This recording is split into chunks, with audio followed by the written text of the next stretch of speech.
Hey guys, what's up? Redmond Toys Raymond here. So, kumusta kayo lahat guys? Hope everyone is doing great. So, ito guys, testingin lang natin tong unit na order ni Sir Michelangelo ng Parang Maguindanao. Okay? So, this is the BCM MCMR MK2 Full Metal Airsoft Gas Blowback Rifle. Okay, so gawa siya ni VFC. Okay, so this is, yung length na to is 14.5 inches. Okay? So, ayan.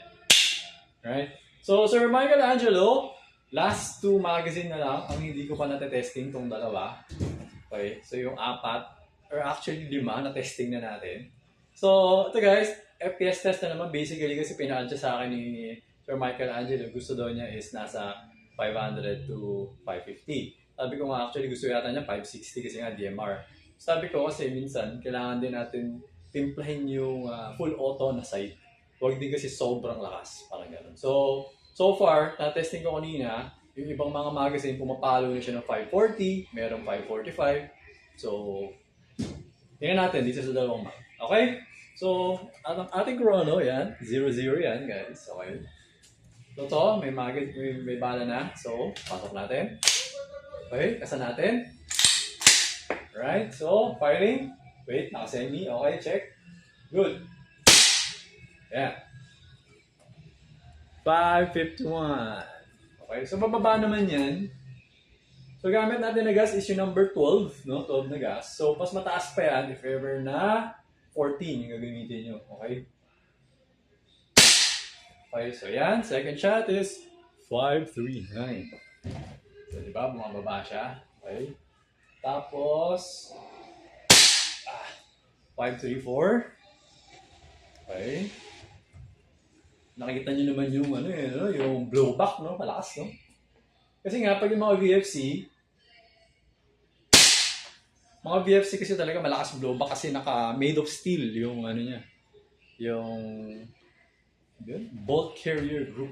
Ito, made of steel to eh. Kaya malakas. Okay, so, ano na tayo?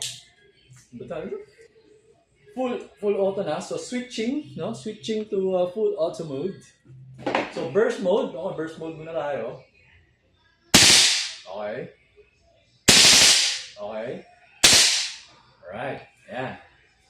Nag-open bolt. Yan, okay. Change mag. Yan, diba? So, ayan, nakita nyo to. Nakita nyo red. Sa mga di familiar, nakita nyo red. Ano yan? Version 3 na mag. Yan, ganyan. So, parang meron siyang pwede niya disable yung open bolt. So, kunwari, ganyan, di ba? Wala nang bala, di ba? So, yan.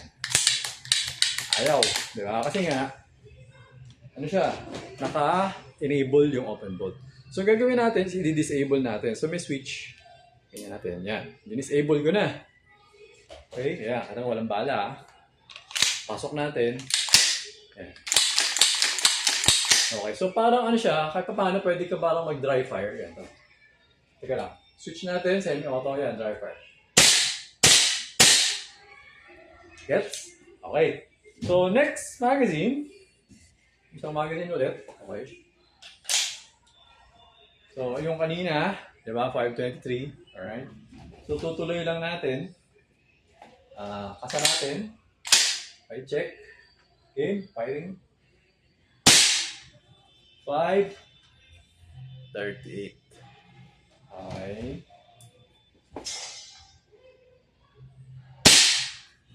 526.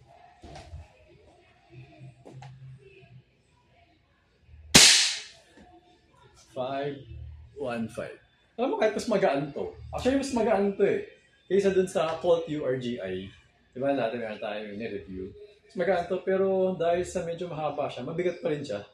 No? Okay. So, nakakangalay pa rin eh. Actually, saka matagal na rin kasi ako hindi masyado nag-airsoft, kaya medyo nakakangalay ako. Okay? Pero mas, kahit pa paano hindi masyado. Okay, so, ano ba? Full auto. Testing, full auto. Burst.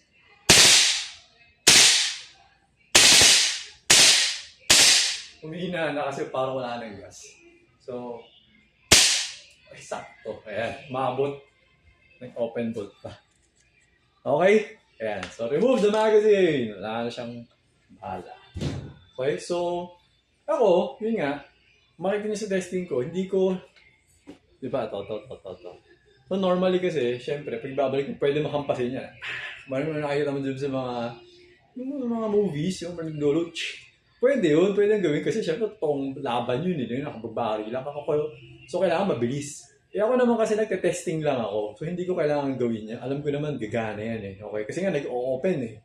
Di ba? So, ang ginagawa ko, pag binabalik ko tong bolt, hinihila ko to. Yan. Para hindi mapudpud.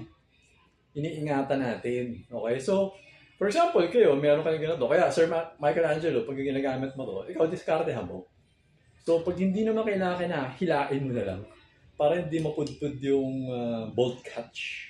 Okay? Ganun ang pag-iingat sa mga baril. So, marami sa inyo natanong, Sir, paano maintenance? Paano ingatan? Yan. Yan yung isa sa mga tip ko. Eh, hindi ka naman nakikipagbarilan sa tunay, di ba? So, yan lang gawin mo. Okay? So, yan. So, ngayon, switching to semi, wala na siyang bala. So, pwede mo actually i-check kung may bala. Yan. Kasi nakikita naman yung chamber.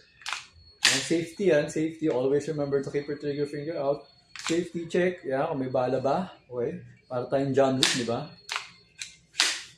John Wick sa pistol, di ba? So, ito, yan. Sa rifle, yan, sinisilip ko. Kasi minsan, dati, pag atat ka maglaro, nakakalimutan mo i-check. Bigla na lang, uy, may bala pa pala. Minsan, ganun. Dumodoble. So, maganda na yung bala na ba? O, diba? Wala na ang bala. So, hammer down. Para safe na siya. Yes. Okay? So, ayan. Same siya sa tunay na mga rifle, tunay na barrel, na kapag ka-safe na yung barrel, hindi mo na ito mas-switch sa safe. Ayaw na siya yan. Huwag mo pipilitin, baka masira. Yan. So, basta same niya kasi safe na yan eh. Ngayon, kapag kinasa mo yan, so, syempre, parang ready to fire na yan. Engage yung hammer, di ba? Pwede mo lagay sa safe. Okay? So, lagay natin dito ulit sa semi. And then, hammer down. Sanay na ako, pinapoint sa box. Baka kasi mamaya, may biglang pumutok, may lumabas na bala or something eh. At least, nasa box. Hindi, walang madadamage. Okay? So, yun, nasanay na ako.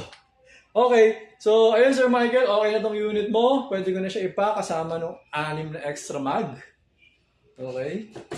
So, sa mga nanonood, thank you for watching. Always remember to stay safe, stay great, be good, and be thankful always. God bless everyone. Bye-bye.